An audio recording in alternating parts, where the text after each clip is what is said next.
Simplement pour avoir fait une minute de silence à la demande des élèves en mémoire des victimes palestiniennes. Voilà la réalité de la répression en France et je voudrais qu'on l'applaudisse très très fort.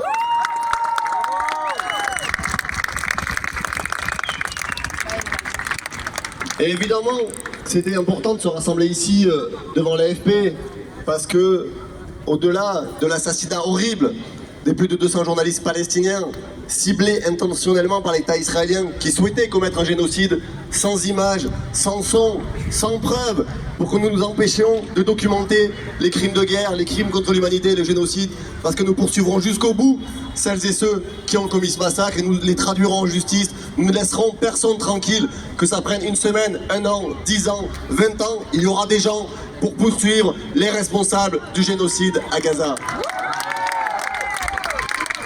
Et dire que c'est important parce que la lecture médiatique qui est offerte en France, elle participe à décrire un récit, à faire croire que ce qui se passe en Palestine a commencé le 7 octobre, à faire croire qu'aujourd'hui nous sommes face à une armée régulière qui commettrait une opération de légitime défense. L'armée israélienne utilise aujourd'hui des méthodes terroristes pour bombarder des populations civiles, pour les affamer, pour enfermer des gens sans aucun droit. C'est une armée qui ne répond à aucune règle du droit international conventionnel. Et j'ai d'ailleurs je vais déposer lundi une proposition à l'Assemblée de résolution pour suspendre l'accord franco-israélien sur le service militaire qui date de 1959. Et dire aussi un message à la ministre Rachida Dati que nous avons eu de cesse d'interpeller pour lui demander, de permettre aux journalistes de rentrer dans la bande de Gaza pour documenter les crimes de l'armée israélienne, 2, pour que la France prenne des mesures et interpelle Israël pour qu'il y ait une protection de celles et ceux qui sont aujourd'hui massacrés. Nous avons eu un silence assourdissant, aucune réponse de la ministre de la Culture, aucune réponse du gouvernement d'Emmanuel Macron, et François Bayrou, il y a 2 jours, a dit qu'il n'avait pas le temps à l'Assemblée pour faire un débat sur la situation à Gaza, que c'était pas sa priorité. Et enfin, vous dire merci de ne pas lâcher, parce que la répression, elle est extrêmement forte.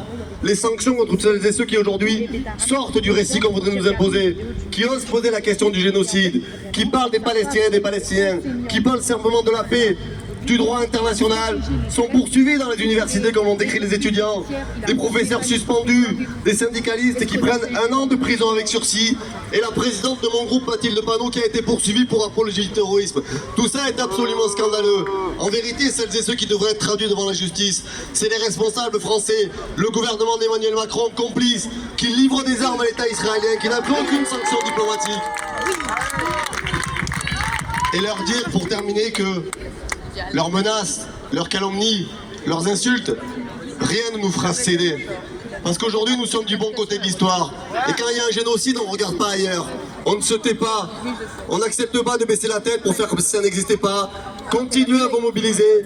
Continuez à participer à toutes les manifestations, les actions de boycott, de désobéissance civile. Ne lâchons rien. Nous allons gagner et nous allons imposer la liberté pour les Palestiniens. Merci. Pour les Palestiniens, on lâche rien. Pour les Palestiniens, on lâche rien.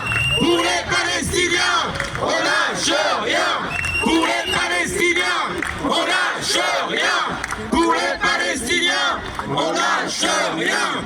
Pour les Palestiniens, on lâche rien.